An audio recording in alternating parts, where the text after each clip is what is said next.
பேர் இருக்கோம்.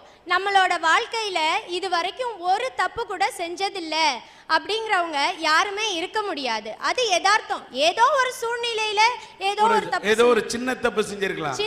ஐயா, தப்புல சின்ன தப்பு பெரிய தப்பு எது தப்புன்னே தெரிய மாட்டாங்குது. இப்போ அது என்ன சின்ன தப்பும் பெரிய தப்பு ஒன்னாயிடும்? ஒரு ரோட்ல நடந்து போயிட்டு இருக்கீங்க, போகும்போது தெரியாதனமா ஒரு பெண் போயிட்டு இருக்கிறாங்க. அந்த பெண்ணு மேல தெரியாதனமா பட்டுடுன்னு அது பட்டுடுது. ஆனாலும் பட்டது தப்பு தான், சாரின்னு சொல்றோம். அது சின்ன தப்பு. ஆனா வேற சில பார்ட்டி இருக்குது, கொஞ்சம் அப்படி பார்த்தோன்னே என்ன ஃபிகர் மச்சான் ஃபிகர் ஒரு மாதிரியா வருது, இப்ப பாரு ஃபிகர் எப்படி இருக்குன்னு அப்படின்னு சொல்லிட்டு போய் டுஃப் அப்படின்னு ஒரு இடி இடிச்சா அது என்ன தப்பு? அது பெரிய தப்பு இல்லை. திட்டம் போட்டு இடிக்கிறது பெரிய தப்பு. எதிர்பாராமலே ஒரு பெண் மேல இடிச்சுட்டு அது சின்ன தப்பு. ஆக என்ன தப்பு பண்ணாலும் தப்பு தப்பு தான் ஒரே கண்ணோட்டத்தில் வச்சு பார்க்க கூடாது. ஐயா, இன்னைக்கு நம்ம நாடு மக்கள் தொகையில 2வது இடத்துல இருக்கு. அப்படி இருக்கும்போது அங்கங்க சின்ன சின்ன கலவரங்களும் தப்புகளும் நடக்கிறது யதார்த்தம். அதையும் தாண்டி இன்னைக்கு நம்ம வளரும் நாட்டுல முதலிடமா இருக்கிறோம் இல்லையா? இதை நினைச்சு பாராட்ட வேண்டாமா ஐயா? அமெரிக்கா இன்னைக்கு உலக நாட்டுக்கே சிம்ம சொப்பனமா நின்றுகிட்டு இருக்காங்க. அந்த சூழ்நிலையிலும் பொருளாதார வீழ்ச்சின்னு சொல்லி நாளுக்கு ஒரு வங்கியை இழுத்து மூடிட்டு இருக்கிறப்ப நம்ம நாட்டுல விவசாயிகளோட பரிதாப நிலையை பார்த்து ஒவ்வொரு நாளும் சலுகைகளும் கொடுத்த வட்டிகளையும் இன்னைக்கு தள்ளுபடி செஞ்சுக்கிட்டு தானே இருக்காங்க. அப்ப நம்ம நாட்டை பார்த்து பலே பலேன்னு பாராட்ட தானங்க ஐயா தோணுது. ஐயா ஒரு நிமிஷம், விவசாயத்துக்கு லோன் கொடுக்குறாங்களா? விவசாயம் பார்க்கறதுக்கு நிலமே இல்லாம இருக்கிறதுன்றத அக்கா மறந்துட்டாங்க.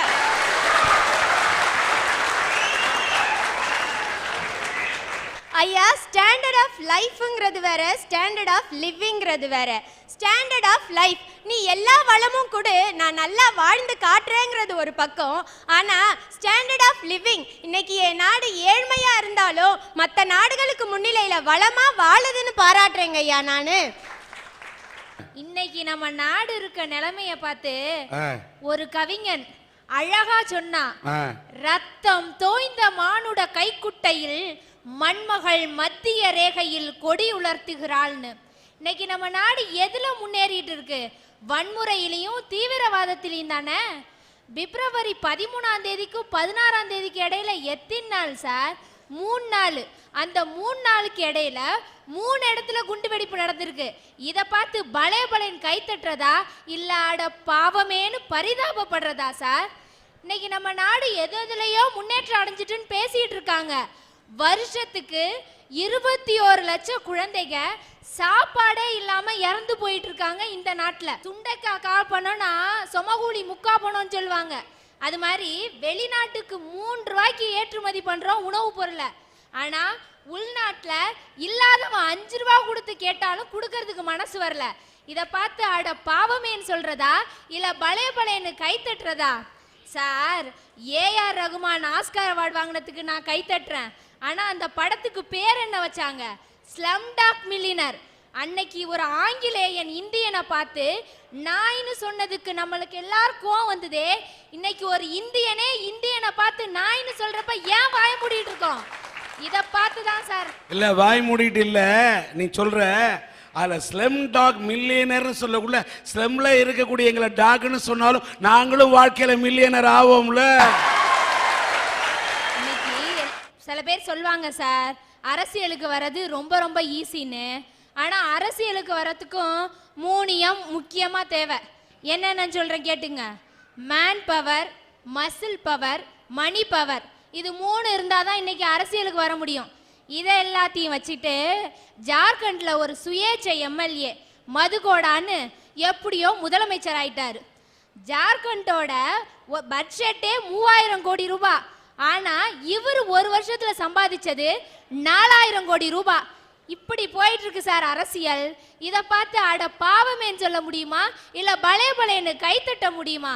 ஐயா, இன்னைக்கு பாகிஸ்தான்காரன் காஷ்மீரை கொண்டான்னு சண்டை போடுறான். சைனாக்காரன் அருணாச்சல் பிரதேச கொண்டான்னு சண்டை போடுறான். நம்ம கிட்ட பலமான ராணுவம் இருந்தோம் தற்காப்புக்கு தான் அதை பயன்படுத்துறோமே தவிர அடுத்த நாட்டோட பிடி மண்ணுக்கு கூட ஆசைப்படாத உயர்வான நாடுயா நம்ம நாடு. அதை பார்த்து பலே பலேன்னு பாராட்ட தோணலையா? அடுத்ததா கல்வித்துறை எடுத்துக்கலாம். 10 லட்சம் மக்கள் தொகை உள்ள ஒரு இடத்துக்கு ஒரு மெடிக்கல் காலேஜ் அப்படின்றது விகிதாச்சாரம். நம்ம புதுவையை எடுத்துக்கோங்க, இருக்கிற மெடிக்கல் காலேஜோட எண்ணிக்கை எத்தனைங்க? 5 medical college, 6 engineering college, 5 arts and science college, 5 பாலிடெக்னிக்னு இன்னைக்கு எப்படி நம்மளும் படிச்சுக்கிட்டு 127 ஒயின் ஷாப்பை விட்டுட்டாங்க காரைக்கால் பகுதியில். இது என்ன பெரிய லொல்லா இருக்க? ஏன்பா அந்த அம்மா படிக்கிறத பத்தி பேசுனா நீ குடிக்கிறத பத்தி நினைச்சிட்டு உட்காந்துருக்க? ஐயா ஒரு நிமிஷம், அந்த அம்மா சொன்னதான் உண்மைதாங்க. ஆனால் எல்லாத்தையும் வாத்தியார் இருக்காங்களா சொல்லி கொடுக்கறதுக்கு? இன்னைக்கு வாத்தியார் இல்லாம படிச்ச நம்மால வச்சுக்கிட்டு கம்பெனி நடத்துற பில்கேட்ஸ் அங்கிருந்து இந்தியர்கள்லாம் அனுப்பிட்டா நான் என்னோட ஹெட் குவார்ட்டர்ஸை நான் இந்தியாவுக்கு மாத்துறேன்னு சொல்றான். வாத்தியார் இல்லாமையே இந்த இவ்வளோ அளவு நம்ம முன்னேறிக்கோம்னா இருந்தா வருங்காலத்துல எவ்வளவு முன்னேறுவோம் அதை யோசிச்சு பாருங்க. அதாவது அந்த காலத்தில் பெரியம்மைன்னு ஒரு நோய் இருந்துச்சு நம்ம நாட்டில். அதை வந்தால் அவங்க படுற கஷ்டம் மற்றவங்களால பார்க்க முடியாது. ஆனால் இன்னைக்கு அந்த நோய் எங்கேயா போணுச்சு? எல்லாத்தையும் முற்றிலுமா ஒழிக்கலையா? எல்லாத்தையும் முழுமையாக ஒழிச்சு எடுத்துட்டோம். ஆனால் எய்ட்ஸ் இறக்குமதி பண்ணியிருக்கோம். ஐயா ஒரு நிமிஷம், அறிவியலில் உயர்ந்து நல்லா இப்போ முன்னேறி இருக்குன்னு சொல்கிறாங்க. மருத்துவத்தில் மூக்கில் ஒரு சளிக்கும் பொம்பளைக்கு வர கோபத்துக்கும் இது வரைக்கும் மருந்து கண்டுபிடிச்சிருக்காங்களா? மூக்கு சளிக்கு மருந்து இருக்கா நம்ம நாட்டில்? இன்னைக்கு உலகத்தோட மிகப்பெரிய பல்கலைக்கழகங்கள்ல 2வது இடம் நம்ம நாட்டில் இருக்கிற Indira Gandhi national open university. இது பெருமை இல்லையா நம்மளுக்கு? நம்ம நாட்டை தேடி உயர்கல்விக்காக இன்னைக்கு வர்ற எத்தனை வெளிநாட்டவர்களை பார்க்குறோம். நம்ம நாட்டில் உயர்கல்விக்கு முக்கியத்துவம், தரத்தில் முதலிடம். இதுக்கு சொல்ல வேணாமா பலே பலே? இன்னைக்கு மண்தரையா இருந்த எத்தனையோ கிராமங்கள் தன்னுடைய சாலைகளை கொண்டு போய் நகரத்தோட 4 வழி சாலையில போய் இணைச்சிக்கிட்டு இருக்கே, இதை பார்த்து நம்ம சொல்ல வேணாமா பலே பலே? அதாவது ஒரு நாட்டுக்காரனும் இன்னொரு நாட்டுக்காரனும் இன்றைய சூழ்நிலையில யார்கிட்ட ராணுவ கூட்டணி வச்சுக்கிட்டு எந்த நாடு சோனாங்கியா இருக்கான், எவனை எந்த நேரத்துல அடிக்கலான்னு பார்த்துட்டு இருக்கிற இந்த நேரத்துல இன்றளவும் அணிசேரா கொள்கையில நம்ம நாடு தனிச்சு நிக்குதே, இதை நினைச்சு நம்ம சொல்ல வேணாமா பலே பலே? அன்னைக்கு காந்தியடிகள் நம்ம நாட்டு விடுதலைக்காக ஒத்துழையாமை இயக்கம் நடத்தினாரு. அதுல சிறையில் இருந்தவங்களும் பங்கெடுத்துக்கிட்டாங்க. அப்படி இருக்கப்ப பிரிட்டிஷ் ஏகாதிபத்தியம் என்னென்னமோ செஞ்சு பார்த்தது. ஆனால் நம்ம வீரர்கள் ஒன்றுத்துக்கும் அசையல. கடைசியாக என்ன பண்ணாங்கன்னா ஒரு 2 மாத குழந்தைய அவங்க அம்மா கிட்ட இருந்து பிரிச்சுட்டாங்க. அந்த குழந்தை பசியால் அழுதுகிட்டு இருக்கு. 2 பேரையும் தனித்தனி சிறையில் போட்டு வச்சுட்டாங்க. இந்த பக்கம் அந்த தாய் அழுறா, அந்த பக்கம் அந்த குழந்தை பசியால் துடிச்சிட்டு இருக்கு. கடைசியாக இயக்கத்தை கைவிட்டுலான்னு வந்தப்ப அந்த தாய் சொன்னா, இந்த அடிமை இந்தியாவில் தான் என்னோட மகன் உயிரோட இருக்கணும்னா அவன் உயிரே தேவையில்லைன்னு சொன்னான். அப்படிப்பட்ட இந்த இந்திய நாட்டில் பெண்களுக்கு 33 விழுக்காடு கொடுக்கறதுக்கு எவ்வளோ பிரச்சனை. இத்தனி பிரச்சனை இருக்கிற தேசத்தை பார்த்து பலே பலேன்னு கைத்தட்ட என்னால் முடியாது சார். எங்கள் வீட்டுக்கும் எதிர்த்த வீட்டில் ஒரு காலேஜ் படிக்கிற பையன் இருக்கான். உங்கள் வீட்டு ஏற்று வீட்டில் யார் இருக்கா? ஒரு காலேஜ் படிக்கிற பையன் ஒருத்தன் இருக்கான். நினச்சேன் இருக்கணும் இருக்கணும் இருக்கணும். உங்களுக்கு ஏன்னு வயிற்று எரியுது? என்ன வயிற்றுச்சலா? என்ன கொடுமைன்னா இது? உன் வீட்டு எழுத்தாப்பட ஒரு காலேஜ் பையன் இருக்கிற மாதிரி என் வீட்டுக்கு எழுத்தாப்பட ஒரு காலேஜ் பொண்ணு இருந்தா நான் ஏமா வயிற்றுச்சல் எரிய போறேன்?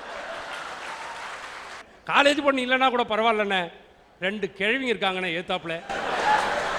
இன்னைக்கும் நாளைக்கும் ஈத்துக்கிட்டு இருக்கு. நான் 2 நாள் பார்ப்பேன், 3வது நாள் நானே போட்டு தள்ளுவேன். ஐயா, எங்கள் வீட்டுக்கு எதிர்த்தாப்புல ஒரு காலேஜ் படிக்கிற பையன் இருக்கான். அவனை கூப்பிட்டு கேட்டேன், ஏண்டா தம்பி, நீ நல்லா சொகுசாக வாழணும்னா நீ என்ன பண்ண போற? சொகுசான வாழ்க்கைக்கு நீ என்ன ஐடியா பண்ணி வச்சிருக்கான்னு கேட்டேன். அவன் உடனே என்னை பார்த்து சொன்னான், நான் ஒரு ஐடியாவும் பண்ணலக்கா, நான் பெருசாக கஷ்டம்லாம் ஒன்றும் பட போகிறதில்ல, ஒரே ஒரு சிம்பிளாக ஒரு ஐடியா வச்சுருக்கேன். ஏசி ரூமில் ஓசி சாப்பாடு, மூளைக்கு வேலை கிடையாது, உடம்புக்கு வேலை கிடையாது, நல்ல ஒரு சாமியாராக பார்த்து சிஷ்யனா சேர்ந்துட போகிறேங்கிறான். இப்படி போயிட்டு இருக்கிற நாட்டை பார்த்து பலே பலேன்னு எந்த மனுஷனாவது கைதட்டுவானா? ஐயா ஐயா, நம்ம நாட்டில் பெண்களையும் சாதாரணமாக சொல்லக்கூடாது. ஈஸியாக ஏமாறுறவங்களே பெண்கள் தான். 2 பெண்கள் சாமியாரை பார்க்கறதுக்காக வெயிட் பண்ணிட்டு இருந்தாங்க. அதில் ஒரு அம்மா சொல்லிச்சு, அட போக்கா, 3 மாசமா வெயிட் பண்ணுறேன், இந்த சாமியாரை பார்க்கவே முடியல அப்படின்னுச்சு. உடனே இன்னொரு அக்கா சொன்னது, அடி போடி, நீ அது 3 மாசமா அந்த சாமியாரை பார்க்க முடியாமல் வெயிட் பண்ணுற, நான் அந்த சாமியாரை பார்த்ததால இப்போ 3 மாசம் உண்டின்னு. ஐயா சிவபெருமான் தன் உடம்புல பாதியே சக்திக்கு ஒதுக்கி கொடுத்தாருன்னு புராண கதைகள் சொல்லுது. நாங்க பாதியெல்லாம் கேட்கல, வெறும் 33% கேட்குறோம் பாராளுமன்றத்தில். அதுக்கு எவ்வளோ கூச்சல், எவ்வளோ குழப்பம், எவ்வளோ சண்டை, ஏன்னு கேட்குறேன். ஏன் இப்படி அடிச்சுக்கிறீங்க? ஒரு பெண்களுக்கு மதிப்பு கொடுத்து அவங்களையும் கொண்ட பாராளுமன்றத்தில் உட்கார வச்சா என்னன்னு கேட்குறேன் நான். நல்லா கேட்டம்மா. 33% கேட்குறீங்க, நான் ஒத்துக்கிறேன். ஆனால் எங்கள் வீட்டில் 100க்கு 100% நான் கொடுத்துருக்கேன். ஆனால் ஒரு சின்ன திருத்தம், 100% நான் கொடுக்கல, அவளே எடுத்துக்கிட்டான்.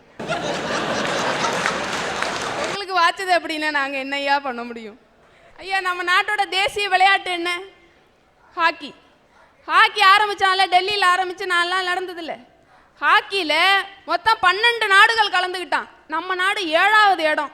கொஞ்சம் பெருமைப்பட மகிழ்ச்சியான விஷயம்தான். ஏன்னா நம்ம பங்காளி 12வது இடத்துல தான் இருக்கான், நம்ம 7வது இடத்துல வந்துட்டோம்.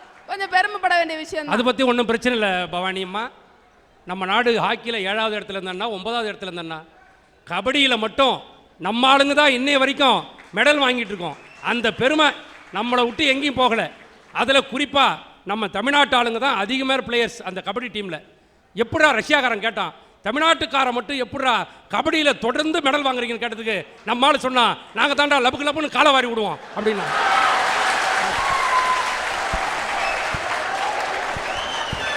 இந்தியாவில் 110 கோடி மக்கள் தொகை இருக்கான். ஹாக்கி விளாட்றதுக்கு நல்ல ஆளே கிடைக்கலையா? 7வது இடத்துல தான் நம்ம போய் இருக்கணுமா? ஏன்னா நம்ம நாட்டோட தேர்வு கூட சரியா இல்லை.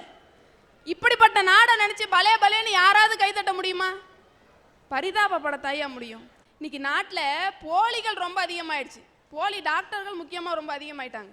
போலி சாமியார், போலி டாக்டர்கள் எல்லாத்துலேயுமே போலிகள் ரொம்ப அதிகமாயிடுச்சு. எங்கள் வீட்டுக்கு பக்கத்தில் ஒரு கிளினிக் இருக்குது.